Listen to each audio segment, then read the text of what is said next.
பண்ணுறதுக்கு ஹெல்ப் பண்ணுது இல்லையா, அதுதான் வந்துட்டு ரித்மிக் இனிஷியேஷன். ஓகேங்களா? இப்போ நாங்கள் ஸ்டார்ட் பண்ணுறோம், நான் இப்படி ஸ்டார்ட் பண்ணோம்னா இங்கேருந்து வரும் இல்லையா, இப்படி தான் போகும்.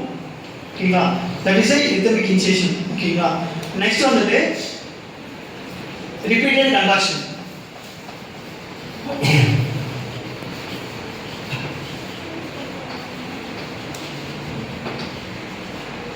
ரிப்பீட்டட் கண்டாக்ஷன் வந்துட்டு அந்த மூமெண்ட் வந்துட்டு இப்போ ஏதாவது ஒரு 10 ரிப்பீட்டேஷன் வரும் இல்லையா, 10 ரிப்பீட்டேஷன் வரும். ஸோ அந்த ரிப்பீட்டட் மூமெண்ட்ஸ் இருக்கு இல்லையா, அப்போ அந்த ரிப்பீட்டட் மூமெண்ட்ஸ் பண்ணும்போது பற்றி ஸ்பான்டேனியஸாக வந்து மசில் கான்டாக்ட் ஆகிட்டே இருக்கும். ஓகேங்களா? நீங்கள் ஒன்ஸ் பண்ணுறத விட ஒரு 10 ரிப்பீட்டேஷன் பண்ணும்போது அந்த மசிலோட ஃபெசிலிட்டேஷன் தான் அதிகமாக இருக்கும். ஓகேங்களா? ஸோ அப்போ நீங்கள் ரிப்பீட்டட் மூமெண்ட் பண்ணும்போது இப்படி போயிட்டு அகைன் அப்படி வருவீங்க.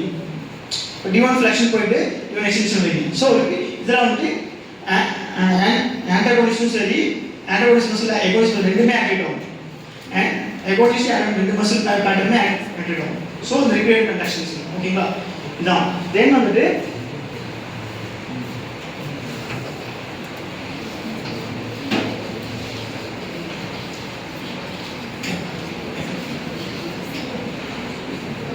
Slow reversal. ஓகேங்களா? நெக்ஸ்ட் தேர்ட் டைப் வந்து ஸ்லோ ரிவர்சல். ஸ்லோ ரிவர்சல் பார்த்தீங்கன்னா இப்போ எகோனிஸ்ட் பேட்டர்ன் ஆக்டிவேட், இப்போ வந்து எகோனிஸ்ட் ஒரு மூவ் பண்ணுறீங்கன்னா எகோனிஸ்ட் வந்து ஆக்டிவேட் ஆகுது. ஓகேங்களா? ஸோ அதுக்கு ஆட்டோமேட்டிக்காக பார்த்தீங்கன்னா ஆப்போசிட்டில் வந்துட்டு ஆன்டகோனிஸ்ட் வந்துட்டு அது பெனிஃபிட் ஆகும். ஒன்று ஆக்டிவேட் ஃபெசிலிட்டேட் ஆகுதுன்னா ஆப்போசிட் மசில் வந்து இன்ஹிபிட் ஆகும். ஓகேங்களா? That is a slow reversal. ஓகேங்களா? இப்போ எகோனிஸ்ட் பேட்டர்ன் வந்துட்டு உங்களுக்கு ஃபெசிலிட்டேட் ஆகுதுன்னா, இப்போ எக்ஸாம்பிள் பைசஸ் நீங்கள் எகோ ஃப்ளெக்ஸ் பண்ணுறீங்கன்னா பைசஸ் வந்து உங்களுக்கு இதாகும், ஃபெசிலிட்டேட் ஆகும். அதுக்கு ஆப்போசிட் வந்து ட்ரைசெப்ஸ், அது வந்து இன்ஹிபிட் ஆகும். ஓகேங்களா? இதான் ஸ்லோ ரிவர்சல். முக்கியம்.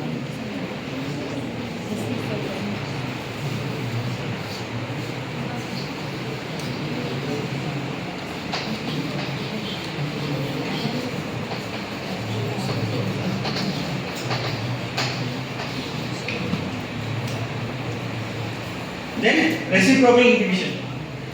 Okay. Reciprocal என்னது? Inhibition னா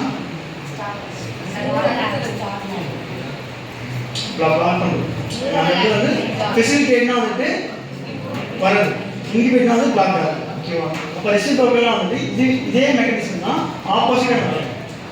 அங்கே வந்து எகோனிஸ்ட் ஆன்டகோனிஸ்ட் இல்லையா, இங்கே ஆன்டகோனிஸ்ட் வந்து உங்களுக்கு ஃபெசிலிட்டேட் ஆகும், எகோனிஸ்ட் வந்து உங்களுக்கு இன்ஹிபிட் ஆகும்.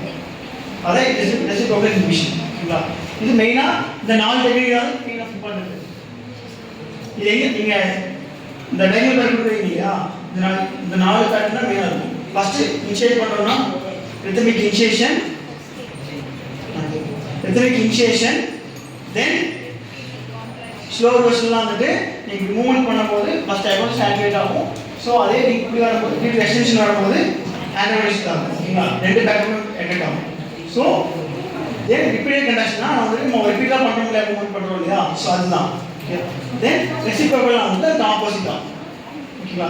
எகோனிஸ்ட் வந்து இன்ஹிபிட் ஆகும், ஆன்டகோனிஸ்ட் வந்து ஃபெசிலிட்டேட் ஆகும். ஓகேங்களா? இதுதான் வந்து பீனாஃபோட டெக்னிக். ஓகேவா? தென் பிரின்சிபல்ஸ் ஆஃப் PNF பார்த்தீங்கன்னா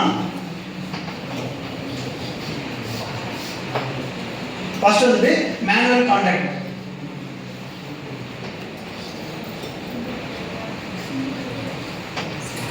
ஃபர்ஸ்ட் பாயிண்ட் மேனுவல் கான்டாக்ட். ஓகேவா?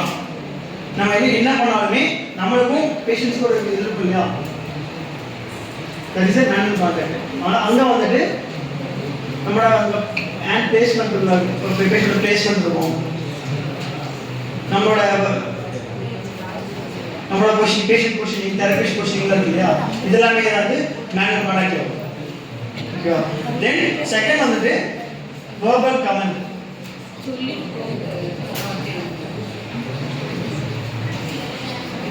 வெர்பல் கமெண்ட் ஆகுது. இது ஆக்டிவாக பண்ண வைக்கலாம். ஆக்டிவாக பண்ணும்போது யூ ஷுட் பி கமெண்ட் இந்த ஃபாலோ பண்ணும், அதை பண்ண வேண்டாம் இல்லையா, தட் இஸ் வெர்பல் கமெண்ட். ஓகேங்களா? தென்